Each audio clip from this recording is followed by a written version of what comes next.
Gold, trusted gold buyers. మీరు తాకట్టు పెట్టిన బంగారాన్ని విడిపించి ఈ రోజు ఉన్న మార్కెట్ ధరకు కొనబడను.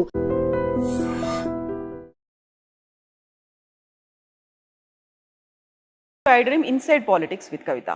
బీజేపీ ఎంపీలు 8 మంది ఉన్నప్పటికీ రాష్ట్రంలో ఎరువుల కొరత ఎందుకని ఉంది? బీజేపీ కేంద్రం రాష్ట్రానికి సంబంధించి నిధులను ఎందుకు ఇవ్వలేకపోతోంది? 53 సార్లు సీఎం ఢిల్లీకి వెళ్ళినా ఎందుకు అపాయింట్మెంట్లు దొరకట్లేదు? రాష్ట్రానికి సంబంధించినటువంటి నిధులు ఎందుకు విడుదల కావట్లేదు? మనతో పాటుగా ఉన్నారు ఎంపీ రఘునందన్ రావు. రఘునందన్ గారు నమస్కారం అండి. సో యూరియా కొరత అనేది ఒక 3 నెలల నుంచి విపరీతంగా ఉంది. యూరియాని ఎవరైతే తెస్తారో ఎవరైతే ఇస్తారో వాళ్ళకే మేము ఓటేస్తామంది బీఆర్ఎస్ వైస్ ప్రెసిడెంట్కి సంబంధించి ఓటింగ్లో కూడా పాల్గొనలేదు. సో తప్పు ఎవరిదంటారు అక్కడ?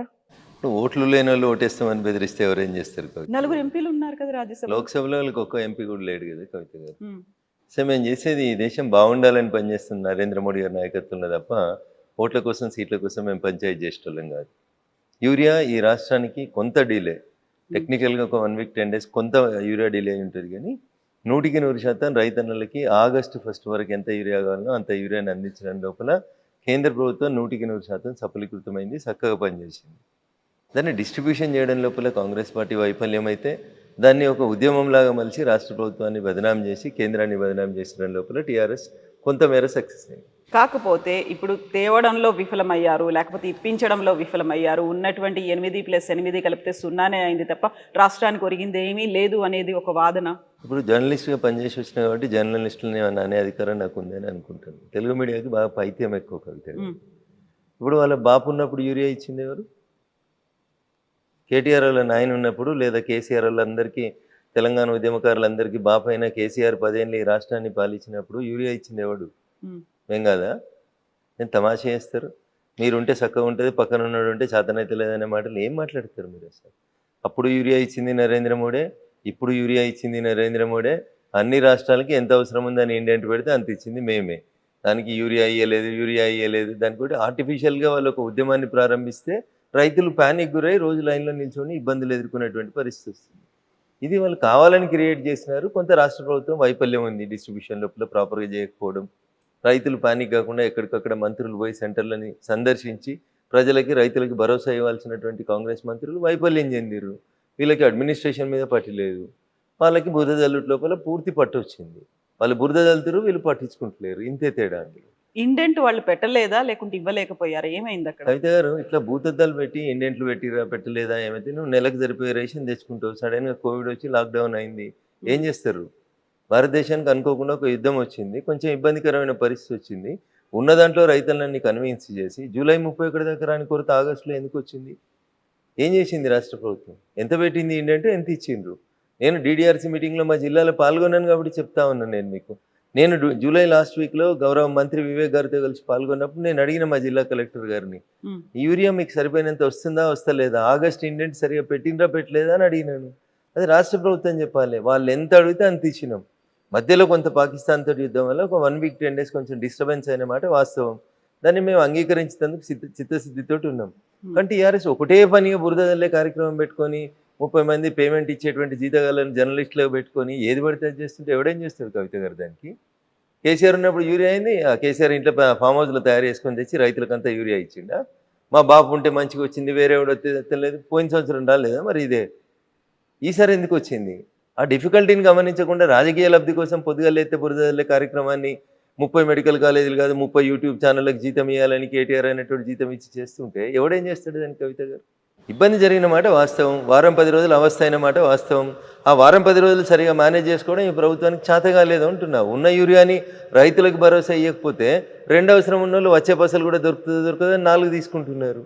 దీనివల్ల కొంత కొరత వచ్చింది, కొంత బ్లాక్మెయిల్ చేస్తూ ఉన్నారు, కొంత బ్లాక్ మార్కెటింగ్ చేస్తూ ఉన్నారు, డీలర్లు కొంతవరకు ఇబ్బంది పెడతా ఉన్నారు రైతుల్ని. దీన్ని కంట్రోల్ చేయాల్సినటువంటి రాష్ట్ర ప్రభుత్వం చేయలేక వైఫల్యం చెందితే ఆగో పులి అంటే ఇగో తోక అని వీళ్ళు ఇక దాన్ని భూతద్దంలో పెట్టి వీళ్ళు రచ్చ చేసి రైతులంతా పానిక్ క్రియేట్ చేసేటువంటి కార్యక్రమాన్ని చేస్తూ ఉన్నారు. వాళ్ళది కత్తి కాదు నెత్తి కాదు, రాష్ట్రంలో లేరు, ఢిల్లీలో లేరు, అందుకని వేస్తూనే ఉన్నారు బురద. 30 యూట్యూబ్ ఛానళ్ళని పెట్టి పేమెంట్ ఆర్టిస్టులను పెట్టి నడిపిస్తూ ఉన్నారు, నటన చేస్తూ ఉన్నారు. ఎట్లయితుంది అట్లా కవిత గారు? బాధ్యత ఉండాలి, ఏదన్నా బాధ్యత ఉండాలి, భరోసా ఇవ్వాలి రాష్ట్ర ప్రభుత్వంపై. ఏసీగా ఇంత ఉంది, ఇంత స్టాక్ ఉంది, ఇంత లేదు, మీరు ఇట్లా ఉండండి అని వాళ్ళకి చెప్పుకునే పరిస్థితి లేదు రాష్ట్ర ప్రభుత్వానికి. ఒక మంత్రి పోయి ఏ జిల్లాలో కలెక్టరేట్లో కూర్చొని సమీక్షించి చెప్పడు. కాంగ్రెస్ తోటి ఈ దరిద్రం ఉంటే టీఆర్ఎస్ తోటి ఆ భావ దారిద్ర్యం ఉంది.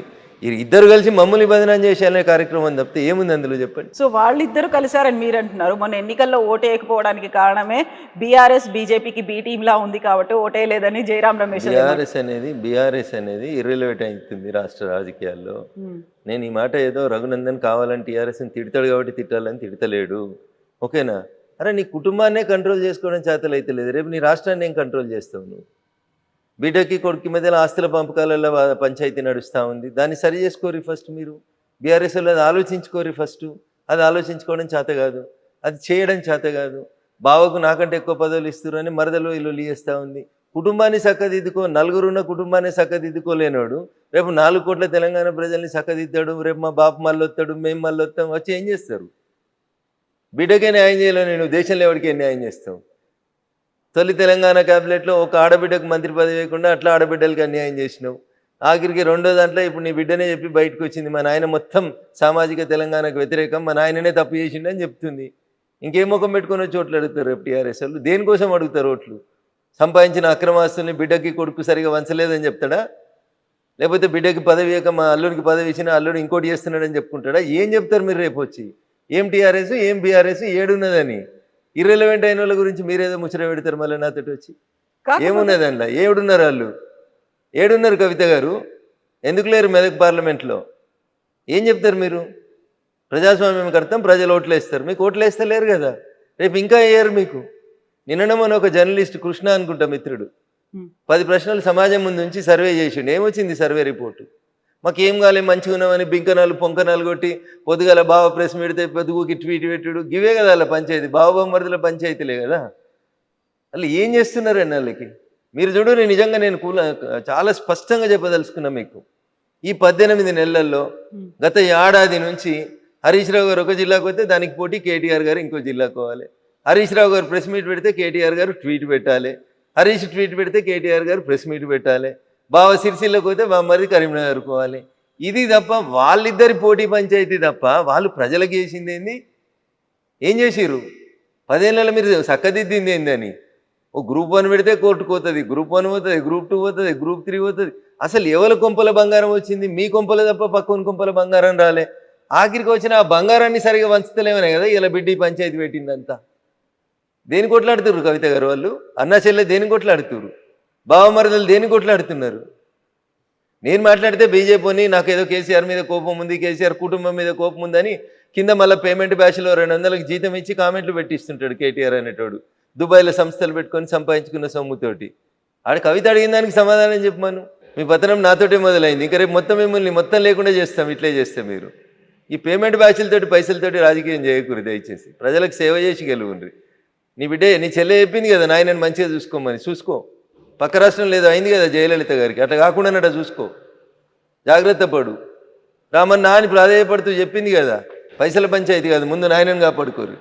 నీకు నాయనని కాపాడుకోవడం రాదు, చెల్లెని కాపాడుకోవడం రాదు, మా మీద ఇరుసుకపడ్డమనేది యూట్యూబ్ ఛానల్ పెట్టి పేమెంట్ బ్యాచ్లు పెడితే ఏమవుతుంది కవిత గారు? ఇప్పుడు బీఆర్ఎస్ పార్టీలోంచి, అంటే అప్పుడు ఉన్నటువంటి టీఆర్ఎస్ పార్టీలోకి మీరు బయటికి రావడానికి కూడా ఒక కారణం అని చెప్పారు. అదే కారణంతోనే మీరు వచ్చిండ్రా బయటికి? నేను ఏమంటున్నా, వాళ్ళ కుటుంబ పంచాయతీలో మమ్మల్ని ఎందుకు లాగుతారు? మీ పేరు చెప్పారు కదా అక్కడ. పోనీరు, చెప్పేటోళ్ళు చెప్పుకుంటేనే, వాళ్ళకి ఎలా అవసరం వచ్చినప్పుడు ఇది చేసుకుంటారు. మనకెందుకు కవిత పంచాయతీ? వాళ్ళ సాగు వాళ్ళు చావనీరు.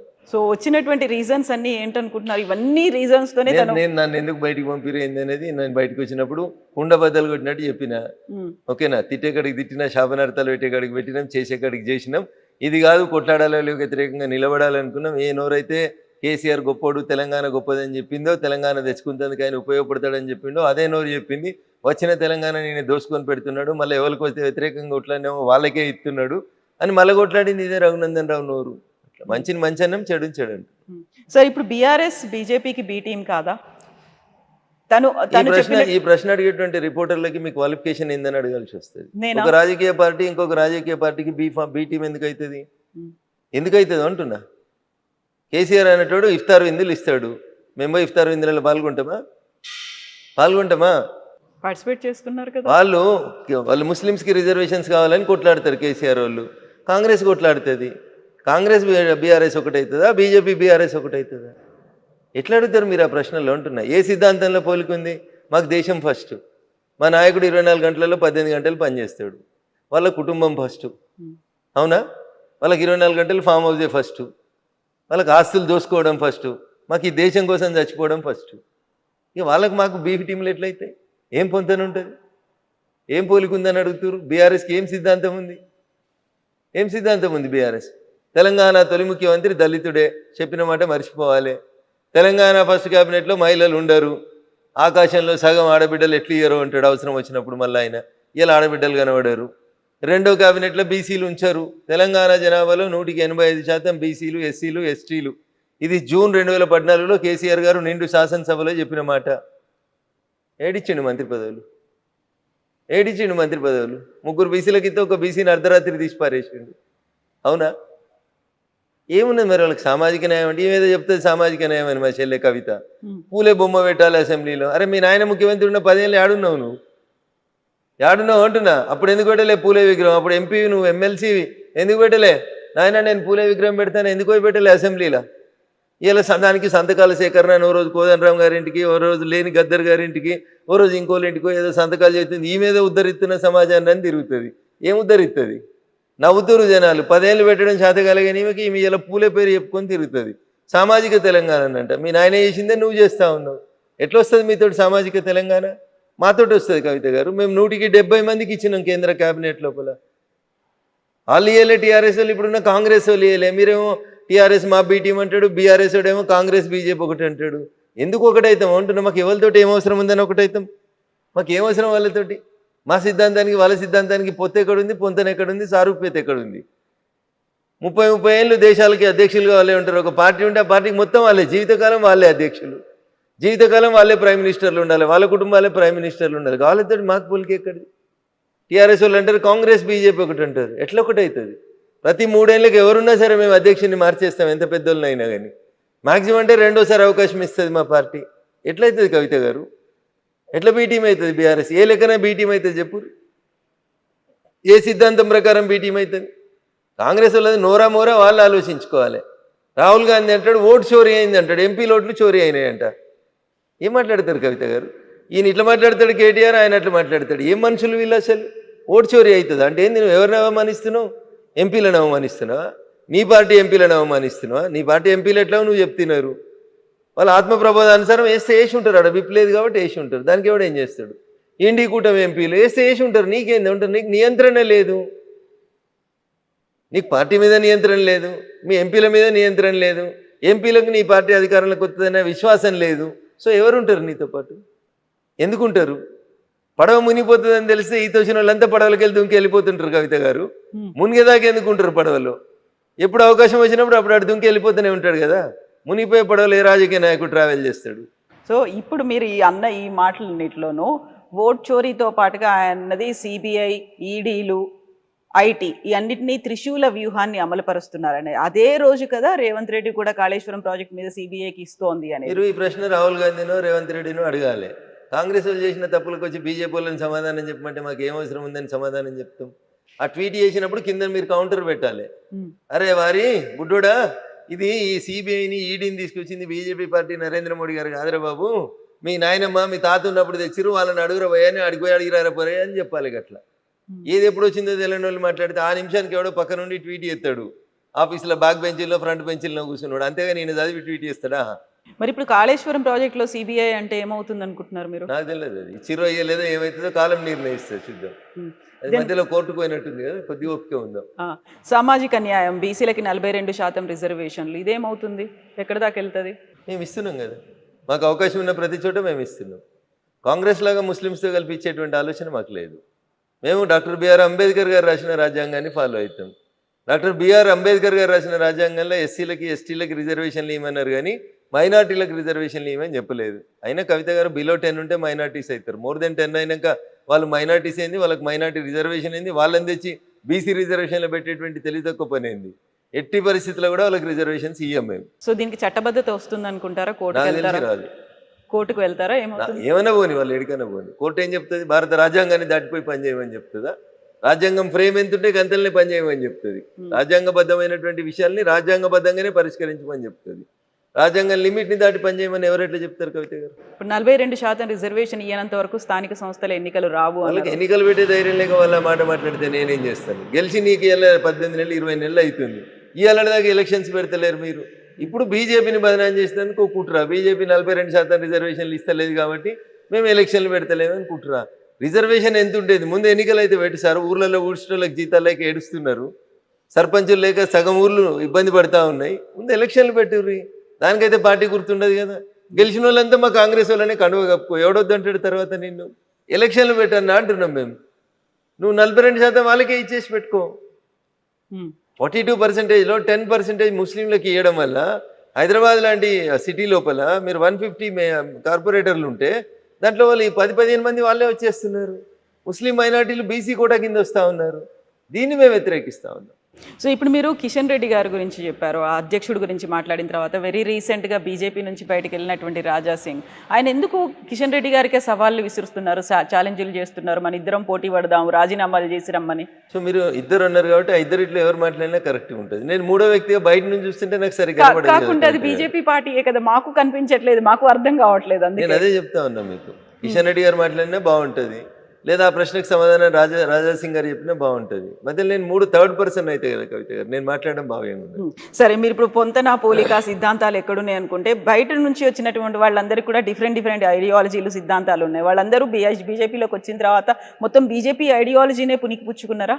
పుచ్చుకోకపోతే బీజేపీ కండువ ఎట్లా కప్పుకుంటారు? ఇప్పుడు ప్రస్తుతం నేనేం చెప్తున్నా మీకు, కండువ కప్పుకున్న మరుక్షణం నీకు నచ్చితేనే కండువ కప్పుకుంటావు. మీరు ఎందుకో కండువ ఒప్పుకుంటలేరు. మీరు మా ఇంటికి వచ్చి ఇప్పుడు నేను బలవంతంగా మీకు ఏమైనా కండువ వేస్తున్నానా? వేయను కదా. మీరు మా సిద్ధాంతాలు నచ్చి మా నాయకత్వం నచ్చి వచ్చి జాయిన్ అవుతున్న వాళ్ళు, పాత సిద్ధాంతాలను ఇంకా మోస్తా అంటే మా పార్టీ ఎందుకు ఊకుంటుంది? కాకుండా గ్రూపులు ఎందుకు కనిపిస్తున్నాయి?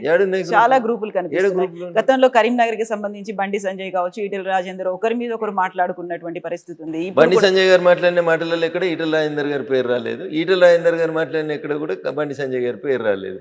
మీడియా అదే చెప్తున్నది, తెలుగు మీడియాకి ఉత్సాహం ఎక్కువ, నారద ముని వారసులం అనుకొని అట్లే అదే పంచాయతీని కొనసాగి తెలుగు మీడియానే ఇట్లుంది దురదృష్టం. కాకపోతే కేంద్రంలో ఎందుకు గోడీ మీడియా అనేది కూడా అట్లనే వస్తుంది, కేవలం మోదీ భజన మాత్రమే చేస్తున్నారు వాళ్ళు అనేది. మోడీ భజన చేస్తుంటే ఓటు చోరీ అవుతుందని పాదయాత్ర చేస్తుంటే రోజు టీవీలలో పేపర్లలో ఎట్లా వస్తుంది? మోడీ మీడియా అయితే రాహుల్ గాంధీ బొమ్మలు ఎట్లా కనబడుతున్నాయి?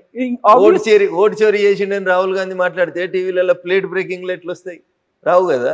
మోడీ మీడియా అయితే రాహుల్ గాంధీ అనే పేరే రాదు కదా టీవీలలో. మేము స్వేచ్ఛ ఇచ్చినాం కాబట్టి మీరు ఏదైనా మాట్లాడుతున్నారు. మేము ఉన్నట్టు మాట్లాడుతున్నాం కాబట్టి మీకు బాధ అనిపిస్తుంది. మేము నిజంగా నియంతృత్వం పోతే మీరేడ మాట్లాడతారు? అంత మోడీ మీడియా అయితే వేరే పేర్లు ఎందుకు కనబడతాయి ఈ దేశం లోపల? We are free. మేము మళ్ళీ చెప్తా ఉన్నాం, బిఆర్ అంబేద్కర్ గారు రాసిన రాజ్యాంగం ప్రకారమే అందరినీ పనిచేసుకోమని అడుగుతున్నాం. దాన్ని మీరు ఎక్కువ ఫాయిదా ఉటాయిస్తున్నారు, అయినా మేము మౌనంగా భరిస్తా ఉన్నాం. ఓకే, సో ఇప్పుడు తెలంగాణ బీజేపీలో ఏం జరుగుతుంది అంటే, ప్రశాంతంగా కొత్త అధ్యక్షుడు రామచంద్రరావు గారి నాయకత్వంలో భారతీయ జనతా పార్టీ కార్యక్రమాలన్నీ బాగా చేసుకుంటూ ముందుకు సాగుతుంది. కాకపోతే రాజా సింగ్ ఇప్పటికి కూడా కిషన్ రెడ్డి కావాలనే తన ప్రెషర్ని అప్లై చేస్తూ ఉన్నారు, చేయాల్సిన పని చేసుకొని. నిన్న ఆయన విసిరిన సవాల్లో కూడా ఎవరి పనులను వాళ్ళని చేసుకొనివ్వండి, అలా అయితేనే ఎంపీలు కూడా వాళ్ళ పనులు చేసుకుంటారు అని. మీ పనులు మీరు చేసుకోవడే ఫెసిలిటీ కావచ్చు, ఆ ఫ్రీ హ్యాండ్ అనేది మీకుందా, ప్రెషర్ ఉందా? ఇప్పుడు మీరు వచ్చి నన్ను ఇంటర్వ్యూ చేస్తా అన్నారు, నేను ఎవరికైనా ఫోన్ చేసి ఇంటర్వ్యూ ఇవ్వాలా వద్దని అడిగినా నా అంతా నేను ఇంటర్వ్యూ ఇస్తున్నాను. అది మీ ఇండివిజువల్ డెసిషన్. ఇండివిజువల్ డిసిషన్ ఏముంది? అదే మరి ఫ్రీగా పని చేసుకుంటున్నాం అని చెప్పడానికి చెప్తున్నా, నేను ఇండివిజువల్ డిసిషన్ అని చెప్తలేను. టీవీలోకి ఇంటర్వ్యూ ఇవ్వద్దు రామచంద్రరావు గారు చెప్పలేదు, చెప్తే రాజాసింగ్ గారు ఎట్లా ఇస్తారు ఇంటర్వ్యూలు? ఇయ్యరు కదా. సో ఆయన ఛాలెంజ్లు అయితే విసురుతున్నారు. ఆ తర్వాత గ్రూపులు ఉన్నాయి, సమాధానం గ్రూపులు 100% నాకైతే కనబడతలేవు. మరి మీ అద్దాలు పెట్టుకొని చూస్తే నాకేమైనా కనబడతాయి తెలియదు, నాకు అద్దాలు రాలేదు, ఇంకా నాకు గ్రూపులు కనబడతలేవు. ఓకే, ఈ అద్దాలు గ్రూపుల కోసం కాదులేండి చూడడానికి, కానీ యాక్చువల్ గా అంటే ఆ చూపులో ఇక్కడ తేడా ఉంది అని అర్థం. నా చూపులోనే ఉందా? మరి సోషల్ మీడియా, జర్నలిస్ట్ మిత్రులు, సోషల్ మీడియా ఏముంది? అది మీ ఇష్టం ఉన్న మీ చేతిలో సెల్ ఫోన్ ఉంది, మీ నోటికి వచ్చింది రాస్తారు, దానికి ఎవరైనా జవాబు చేస్తారు. మీకు జవాబుదారితనం లేదు, నేనేం చేయాలి దానికి? నా ఫోన్ నా ఇష్టం అంటారు మీరు, నేనేం చేస్తాను దానికి? అందుకనే కొత్త చట్టాలు వస్తాయి, వచ్చినాక చూద్దాం. ఎప్పుడు వస్తున్నాయి? ఏం చట్టాలు అవి? సమయం సందర్భాన్ని బట్టి తీసుకొస్తాం. సో నియంత్రించే చట్టాలా, గ్యాగ్ ఆర్డర్స్ లాంటివి వస్తున్నాయి? ఏం చెప్తా ఉన్నా నేను, చట్టాలు తీసుకొస్తామని చెప్పినాం, నియంత్రిస్తామని చెప్పలేదు. నేను ఏం చట్టాలు తెస్తారంటే, మీరు నా ఇంట పైసలు ఉన్నాయి, నేను 10 మందికి సరిపోయి భోజనం వండుతాను, ఒకళ్ళే తింటారు, 9 మంది భోజనం రోడ్డు మీద మారేస్తా అంటే అది ఆపాలే అని చెప్తాం. అది నియంత్రించే చట్టం అవుతుందా? నోరున్నది కదా, ఎవరిని పెడితే రెగ్యులేషన్ అనేది అవుతుంది. రెగ్యులేషన్ తెస్తాం, ఫుడ్ రెగ్యులేటరీ యాక్ట్ తెస్తాం. మీరు హోటల్కి పోతారు, 10 మందికి సరిపోయే టిఫిన్ ఆర్డర్ ఇస్తారు, మీకు నచ్చిన 2 ఇడ్లీలు తిని మిగతా అంతా బయట వారే అంటే బయట ఫుడ్ లేకుండా చచ్చిపోతున్న జనం కోసం ఆలోచించమని మేము అంటాం. అది మీకు నియంత్రణలా కనబడుతుంది. నా డబ్బులు నా ఇష్టం అంటే ఎట్లా ఒప్పుకుంటారు? నీ డబ్బులు కాదు, ఈ దేశంలో నువ్వు పనిచేస్తే నీకు వచ్చిన వేతనం అది. ఈ దేశంలో మిగతా ఎట్లున్నారో కూడా చూడాల్సిన సామాజిక బాధ్యత ఉంటుంది మీ మీద. దాన్ని విస్మరించి నా ఇష్టం ఉన్నట్టు నేను ఉంటా అంటే ఉండనియేది. ఈ దేశంలో కొన్ని సంస్కృతులు, పద్ధతులు, సాంప్రదాయాలు, విలువలు, చట్టాలు, రాజ్యాంగం ఉంది. ఇది ఎటు పడితే అటు ఎవరు పడితే వాళ్ళు ఏది పడితే చేస్తామంటే నియంత్రించేందుకు బరాబరి చట్టాలు వస్తాయి. మీరు ఏమనుకుంటే మాకేమవుతుంది? జనానికి ఉపయోగపడే చట్టాలు తీసుకొస్తారు. ఎస్, ఈ నియంత్రణకి నాకు ఈ మధ్య జరిగిన ధర్మస్థల ఇన్సిడెంట్స్కి సంబంధించి అక్కడున్నటువంటి మఠాధిపతులు, సన్యాసులు అందరూ వెళ్ళి అమిత్ షాని కలిసిన తర్వాత ఆయన ఒక మాట అన్నారు అని, నియంత్రించడానికి ఒక చట్టం అనేది తీసుకొస్తాం. ఎందుకంటే రిలీజియన్ సిస్టమ్కి సంబంధించి హిందూ మఠాల మీదనో హిందూ దేవాలయాల ప్రార్థనాలయాల మీదనే అటాక్ అవుతుంది కాబట్టి దానికి సంబంధించినటువంటి ఒక చట్టం తీసుకురావాల్సినటువంటి అవసరం ఉంది. ఆ దిశగా మేము ఆలోచిస్తున్నామని. అది కూడా రాబోతుందా? ఇప్పుడు సికింద్రాబాద్లో మీరు ఒక హనుమంతుని దేవాలయం ధ్వంసం అయింది. ఏం చెప్పారు పోలీసు వాళ్ళు? ఓ మతిస్థిమితం లేని కర్ణాటకకు చెందిన వ్యక్తి చేసిండు అని చెప్పారు. తర్వాత నా పార్లమెంట్లో వచ్చి సదాశివపేటలో ఒక హనుమంతుని గుడి ధ్వంసం అయింది. అదేదో మతిస్థిమితం లేనోడు పోయి చేసిండ్రు అన్నారు. రీసెంట్గా ఒక 1 month బ్యాక్ నేషనల్ హైవే మీద రుద్రారం అనే విలేజ్లో హనుమంతుని విగ్రహం ధ్వంసం అయింది. వీళ్ళంతా పక్క రాష్ట్రాలకు వెళ్ళి వచ్చి మతిస్థిమితం లేని వాళ్ళు వచ్చి 100 kilometers ట్రావెల్ చేసి వస్తుంటే వాడికి మధ్యలో మసీదు కనబడతలేదా? రోడ్డు మీదనే ఉంటాయి కదా మసీదులు. వాడికి దారిలో ఎక్కడ చర్చి కనబడతలేదా? 200 kilometers ఒక హనుమంతుని కూడా కనబడుతుందా? అంటే దేవాలయాల మీద దాడులు జరుగుతుంటే మౌనంగా చూసుకుంటూ ఉండాలి. మేము 100% ఉన్న హిందువులు మౌనంగా ఉండాలి. 10% లేని వాళ్ళు వచ్చి రోడ్ల మీద మా మసీదుని ముట్టొద్దు, మేము రోడ్డు మధ్యలో కడతామంటే సపరేట్ కూకోవాలన్నా? సుప్రీంకోర్టు చెప్పింది కదా, ఏ ప్రార్థనా మందిరం ఉన్నా తీసేయమన్నది. తీసేస్తాం, తప్పకుండా తీసేస్తాం, నిలబడి తీసేస్తాం, నిల్చోబెట్టి తీసేస్తాం సందర్భం వచ్చినప్పుడు. నువ్వు దాన్ని నియంత్రిస్తున్నట్టుగా తల్లి ఇంకేమంటావు నీ ఇష్టం. చట్టం ముందు అందరూ సమానం అనేది మేము చెప్పదలుచుకున్నాం, చెప్తాం, అదే మాట చెప్తాం. సో ఇక్కడ నుంచి సీఎం కేంద్రానికి 53 సార్లు వెళ్ళాడు. కాకపోతే కేంద్ర ప్రభుత్వం తరఫున రావాల్సినటువంటి హామీలు కావచ్చు, విభజనకు సంబంధించినటువంటి ఇప్పటికీ అమలు జరగలేదు అనే దాంతో పాటుగా బడ్జెట్ కేటాయింపులు అనేవి. కవిత గారు, నేను అందుకని తెలుగు మీడియాకు పైత్యం అని చెప్పిన. 53 సార్లు పోయినప్పుడు ఎన్నిసార్లు మోడీ గారిని కలిసిరు, ఎన్నిసార్లు కేంద్ర మంత్రులను కలిసిరు? మీ దగ్గర లిస్ట్ ఉందా? లేదు. పేపర్ కటింగ్లు ఉన్నాయా?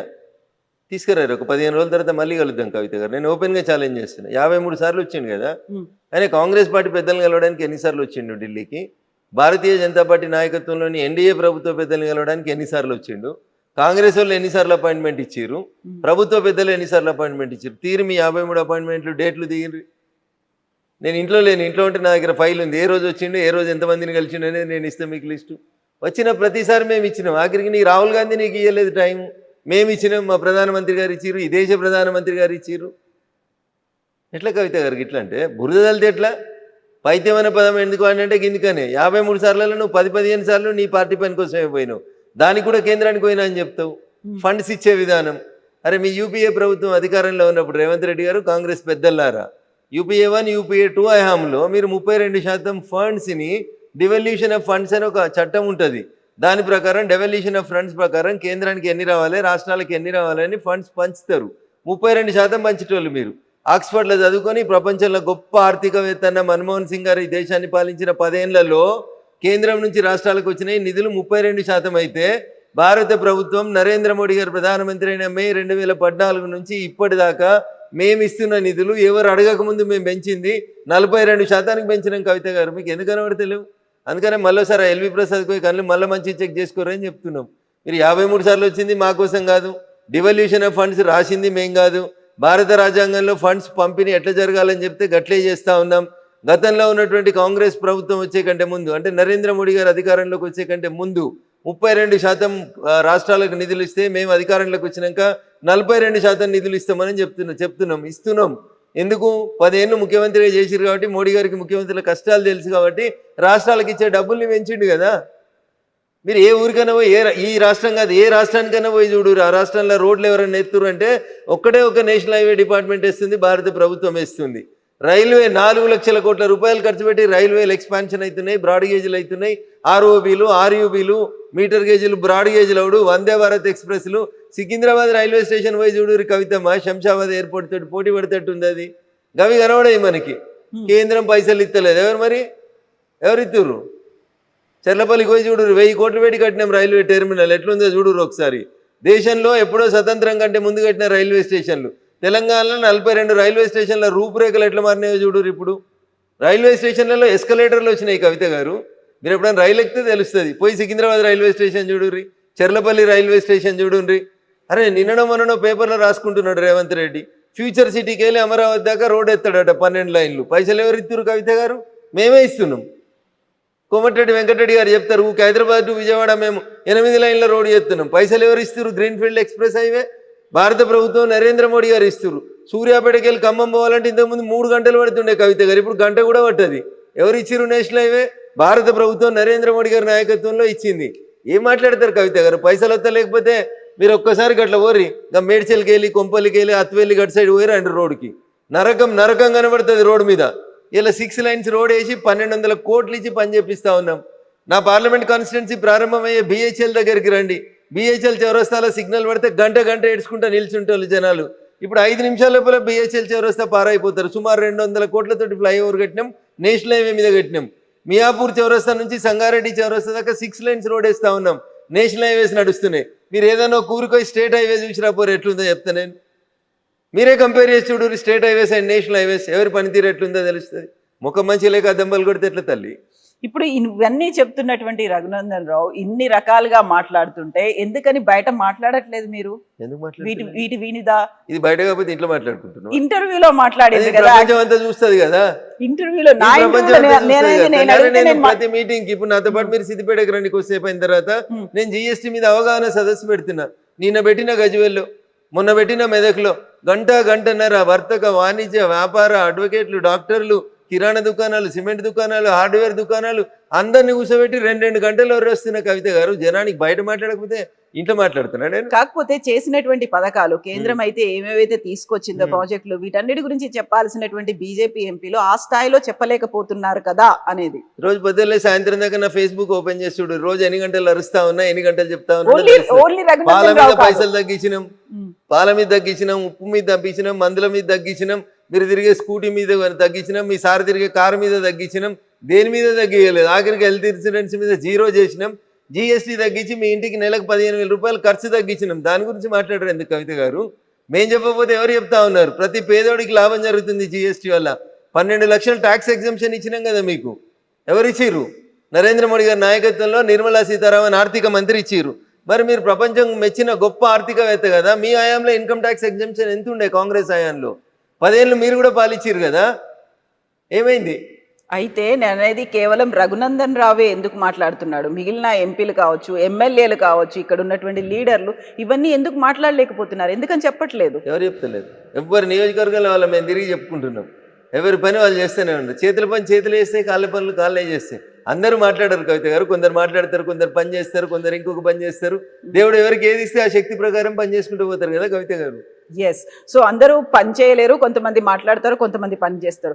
వెరీ రీసెంట్గా బీజేపీకి సంబంధించి ఒక నిర్ణయం తీసుకుంటున్నట్టున్నారు. 10 ఏళ్ల నుంచి ఎవరైతే పదవుల్లో ఉన్నారో వాళ్ళకి పార్టీ వైపు, పార్టీలో బాగా పనిచేస్తున్న వాళ్ళని పదవుల వైపు అనేది. రఘునందన్ రావుకి కేంద్ర మంత్రి వస్తుందా? నేను పనిచేస్తున్నాను కదా ఎంపీ. అదే అంటున్నా నేను, పార్టీలో ఇక్కడ పనిచేస్తున్నారు కాబట్టి కేంద్ర మంత్రిగా వస్తుందా? పార్టీగా పనిచేస్తలేను, నేను ఎంపీగా పనిచేస్తా ఉన్నా. పార్టీ అవకాశం ఇచ్చింది, ఎంపీగా గెలిచిన. అరే 20 లక్షల మంది జనానికి పొద్దుగలైతే సాగుకోసలు ఉన్నది. వర్షాలతోటి రోడ్లు తెగిపోతున్నాయి, మోరీలు తెగిపోతున్నాయి, జ్వరాలు వస్తున్నాయి, రకరకాలైనటువంటి సమస్యలు వస్తూ ఉన్నాయి. అన్ని సమస్యల్ని అడ్రస్ చేసేందుకు పనిచేస్తూనే ఉన్నా కదా. 24/7లో నేను కూడా చూడరు మీరు ఒకసారి. నేను అందుకనే చెప్పిన మీకు, నేను చెప్తే నాది నేను గొప్పగా కనబడుతుంది.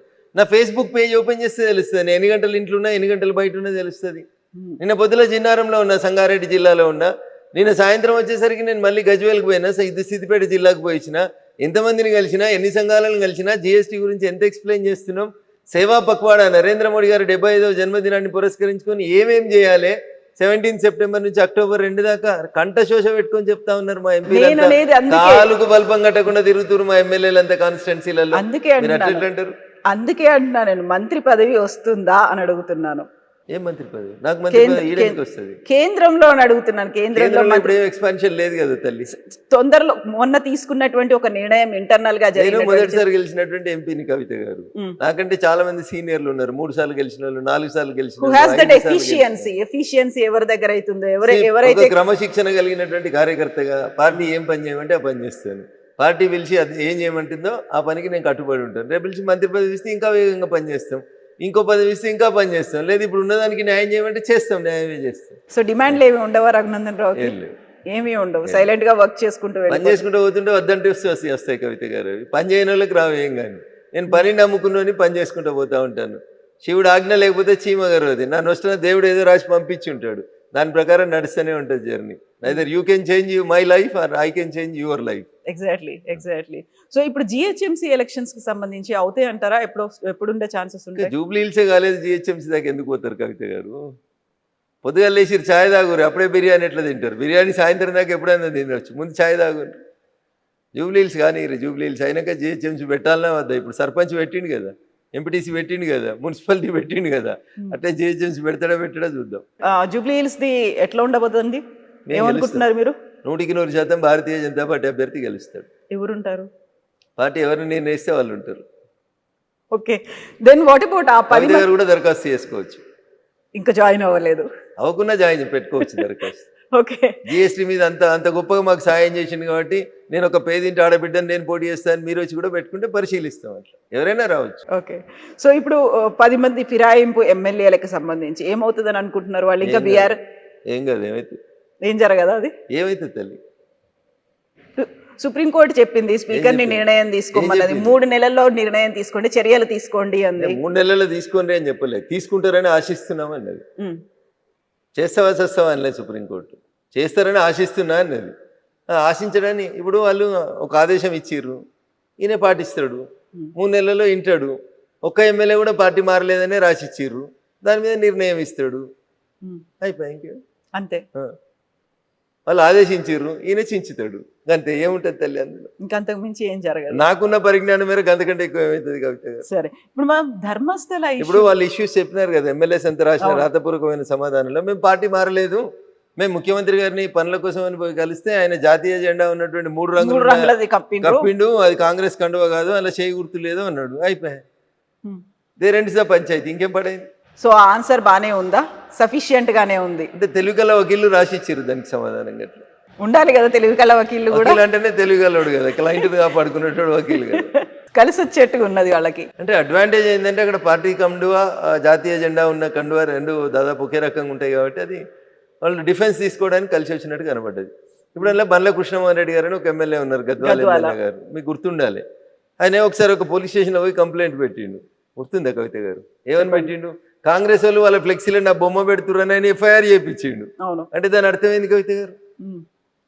ఏం చెప్పు, నాకు తెలియక అడుగుతున్నా. కాంగ్రెస్ వాళ్ళ ఫ్లెక్సీలో ఈయన ఉన్నాడు అంటే కాంగ్రెస్ వాళ్ళు వాళ్ళ ఫ్లెక్సీలలో నా బొమ్మ పెట్టుకున్నారు, తప్పుగా నా బొమ్మను పెట్టి ప్రచారం చేస్తున్నారని ఎమ్మెల్యే పోయి పోలీస్ స్టేషన్లో కంప్లైంట్ రిజిస్టర్ చేయించి వచ్చిండు. ఆయన కాంగ్రెస్ లో ఉంటే కేసు ఎందుకు రిజిస్టర్ చేపిస్తాడు?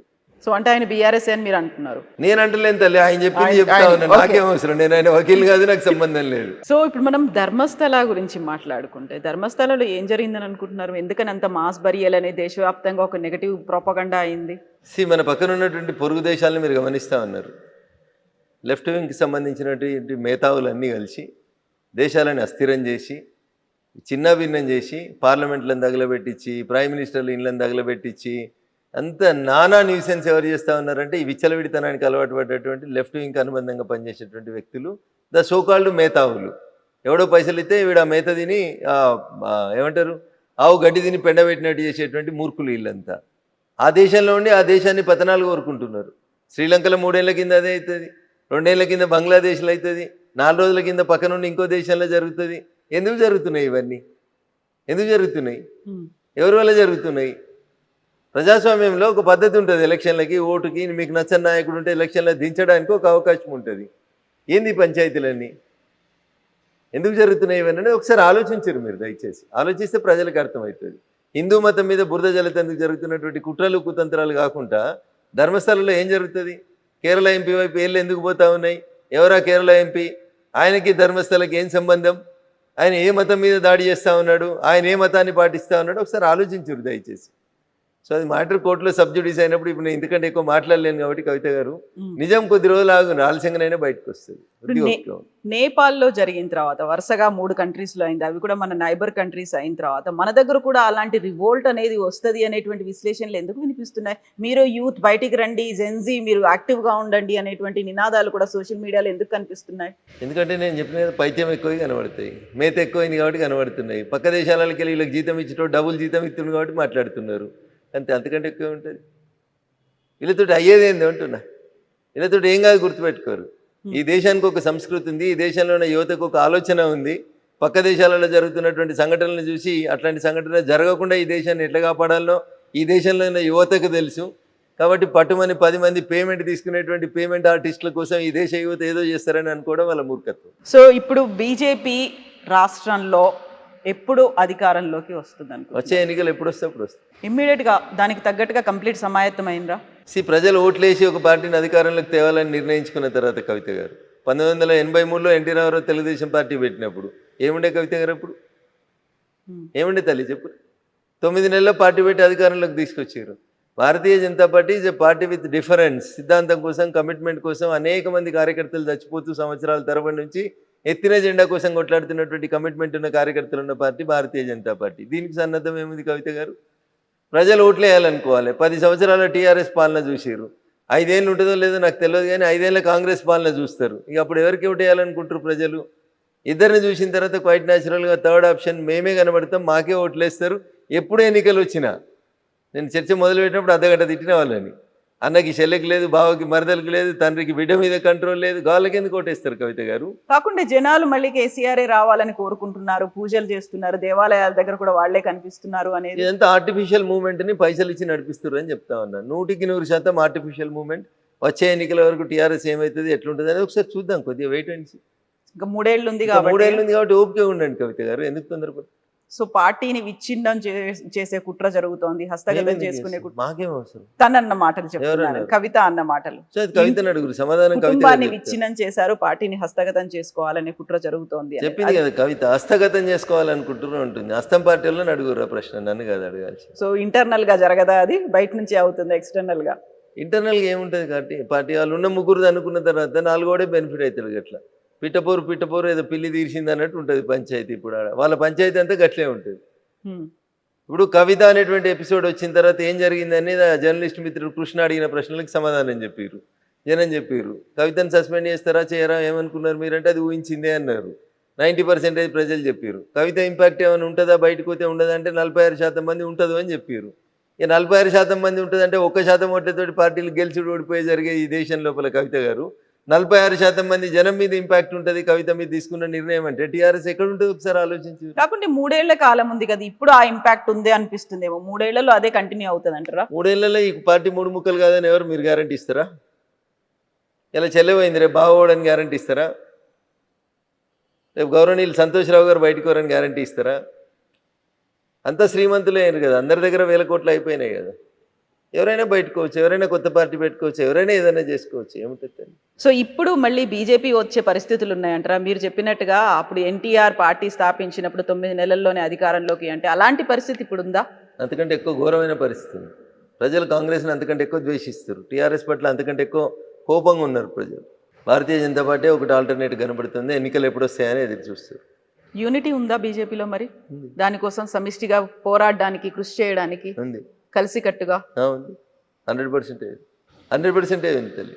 అందరం కలిసే ఉన్నాం, కలిసి కట్టుకునే ఉన్నాం, కలిసి కొట్లాడతాం, కలిసి అధికారంలోకి. కాకపోతే ఎవరికి వాళ్ళు ఇండివిజువల్ గా మాట్లాడుతున్నారు, ఎవరికి వాళ్ళు సెపరేట్ గా. కవిత మా ఇంటికి వచ్చి ఇంటర్వ్యూ చేస్తే రఘునందన్ రావు సమాధానం చెప్తాడు కానీ రాజేందర్ గారు బండి సంజయ్ గారు ఎట్లా చెప్తారు తల్లి? దీన్ని కూడా ఇండివిజువల్ గా మాట్లాడుతారు. మీరు రేపు పొద్దున బండి సంజయ్ గారు ఇంటర్వ్యూ చేయరు, ఆయన కూడా మాట్లాడుతాడు. అరవింద్ గారు ఇంటర్వ్యూలు చేయడం వేరు, పబ్లిక్ గా మీడియా ముందు మాట్లాడడం వేరు ఉంటది.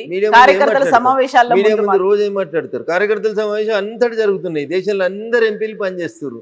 ఒక్కసారి నా 3 రోజులు వెనక పోయి చూడరాదు, 3 రోజుల నుంచి నేనేం పని చేసినా కనబడుతుంది కదా తల్లి.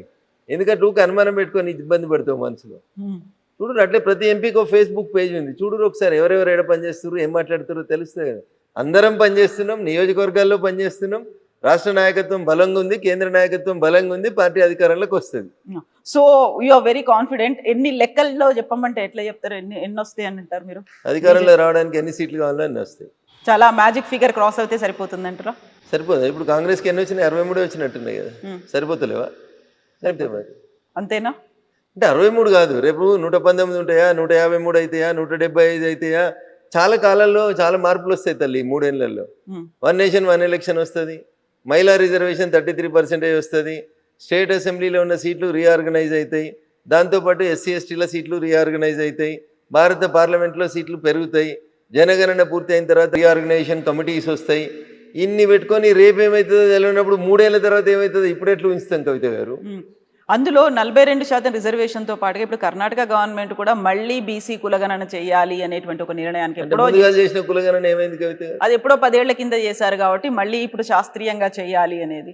కాంగ్రెస్ అధికారంలో ఉన్నప్పుడు ఒక రకంగా ఉంటుంది, ప్రతిపక్షంలో ఉంటే ఒక రకంగా ఉంటుంది. కాంగ్రెస్ ఈ దేశంలో బీసీలకు ఏ రోజు కూడా న్యాయం చేయలేదు. ఈ దేశానికి స్వతంత్రం వచ్చిన 75 ఏళ్ల తర్వాత నిన్న ప్రమాణ స్వీకారం చేసినటువంటి గౌరవనీయులు రాధాకృష్ణన్ గారు భారతదేశానికి మొట్టమొదటి ఓబీసీ ఉపరాష్ట్రపతి. అంటే మీరు అర్థం చేసుకోరు కాంగ్రెస్ సంస్కారం ఏందో. 55 ఏళ్ళు ఈ దేశాన్ని పాలించి ఒక ఉపరాష్ట్రపతిని, ఒక ఓబీసీ క్యాండిడేట్ని చేయలేనటువంటి పార్టీ కాంగ్రెస్ పార్టీ. వాళ్ళు 42% రిజర్వేషన్ ఏడిస్తారు కవిత గారు. వాళ్ళ గురించి ఏదో బాగా పట్టుకొని తనలాడుతూ ఉన్నారు మీరు. మీ క్యాండిడేటే దిక్కులేడు. ఎవరికి ఇచ్చారు ఉపరాష్ట్రపతి క్యాండిడేట్? సుదర్శన్ రెడ్డి గారు ఓసీకి ఇచ్చారు. ఎందుకు బీసీకి ఎందుకు వెళ్ళలేదు మరి? రేవంత్ రెడ్డి పొద్దులు అయితే బీసీ ఢిల్లీ దాకా వచ్చి ధర్నా చేసినావు కదా, నీకు మోకా వచ్చింది కదా, నువ్వు ఎందుకు అమలు చేయలేదు? 42% కాదు, ఒక సీటు ఓబీసీ ఈ దేశంలో ఇయ్యాలటి దాకా ఎవరు చేయలేదు. మేము చేస్తున్నామని ఒక ఓబీసీ క్యాండిడేట్ని ఎందుకు పెట్టలేదు? పోనీ మీ హైకమాండ్ పెట్టలేదు, మరి మేము ఒక ఓబీసీ క్యాండిడేట్ని పెట్టినాం. కొంతమంది బీసీ ఎంపీలు మాకు ఓటేసారు, మీకెందుకు కడుపు నొత్తుంది? ఓటు చోరీ ఏంది? ఓటు చోరీ ఏంది కవిత గారు? దానికి విప్పు ఉండదు. ఉపరాష్ట్రపతి ఎన్నికకు విప్పు ఉండదు. విప్పు లేనప్పుడు ఏం పోయినా తనకి ఇష్టం ఉన్నట్టు ఓటేసుకుంటాడు. నువ్వు క్రాస్ ఓటింగ్ అయింది అనేది, దాంట్లో క్రాస్ అయింది, ఓటింగ్ అయింది, నాకు అర్థం కాదు. మీరు ఎంపీ కవిత గారు, మీరు ప్రజల చేత ఎన్నుకోబడినటువంటి గౌరవ ప్రజాప్రతినిధి. మీరు ఎవరు కోటేయాలో ఇంకొకరు చెప్తారా? ఇంకొందరు దారుణంగా సిగ్గు లేకుండా మాట్లాడుతారు. 20 కోట్లకు ఎంపీలు పోయినరని, అమ్ముడు పోయి ఓటేసిరని. కొంచెం అన్నం తిన్నట్టు మాట్లాడి నేర్చుకోవాలి వాళ్ళు. ఎంపీలు 20 కోట్లు తీసుకొని ఓటేసిరా? ఇంత సంస్కారహీనంగా మాట్లాడతారా? నీ పార్టీ బీఫామ్ మీద గెలిచిన నువ్వు కంట్రోల్ చేసుకోవడం చేతగాక, నీ దగ్గర పనిచేసే నీ ఎంప్లాయీని నువ్వు కంట్రోల్ చేసుకోలేక మమ్మల్ని అంటే ఎట్లా కవిత గారు? మీ ఐటీఎంలో పనిచేసేవాడు పక్క ఛానల్లోనికి మీ సమాచారం ఇస్తుంటే అది మీ చేతగానితనం అవుతుంది, కానీ మాది ఎట్లయితుంది? అది ఎట్లయితే చెప్పుర్రి. So true. సో ఇప్పుడు సుదర్శన్ రెడ్డి గారి గురించి అమిత్ షా చేసినటువంటి ఆ వ్యాఖ్యలు మీరు విన్న తర్వాత ఏమనిపించింది? సో సల్వాజుడు మాట్లాడినంటే ఉన్నట్టు మాట్లాడతాడు కదా, అబద్ధం ఎందుకుంటుంది? 10 ఏళ్ల తర్వాత ఎందుకు ఇప్పుడు ఎందుకు మాట్లాడినరు? నువ్వు స్క్రీన్ మీదకి వచ్చినావు కాబట్టి మాట్లాడుతున్నావు, ఇవాళ నువ్వు రాజకీయాలకు వస్తున్నావు కాబట్టి మాట్లాడుతున్నావు. రాజకీయాలకు రాకపోతే నీ గురించి ఎందుకు మాట్లాడుతాం? ఎందుకు